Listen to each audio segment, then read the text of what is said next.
Bayangkan puluhan tahun tunggu anak, tiba-tiba Allah suruh sembelih anak dia tuan-tuan. Kita hari ni tuan-tuan duduk depan TV, pakai baju belang-belang, tak ada buat apa-apa, hari-hari update status macam orang kaya, tapi tak nak buat korban tuan-tuan.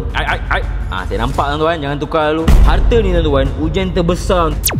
Macam ustaz ni, kenapa pusing sangat? Seperti pandai skura melompat, akhirnya jatuh ke tanah juga. Saya sambung kepada rakan kerja saya. Kita berada di lokasi di mana Tuan Amin. Macam ustaz ni tahu nama aku ni?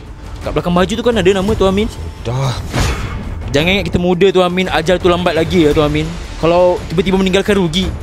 Sertai kami di Ihsan Korban, di mana kami menjanjikan money back guarantee jika anda tidak mendapat bukti pelaksanaan korban. Tuan Amin, Ustaz, kenapa selalu nak asyik lari daripada saya ni? Dah tak suka hidayah dah Tuan Amin. Syak, langgar sama Wak langgar sama lu kali ni mesti tak ada ustaz ni.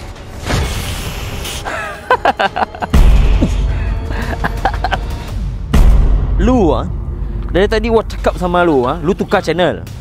Lu jangan sampai Wak datang lu punya rumah, Wak sembelih lu sama itu lembu. Lu jangan. Dah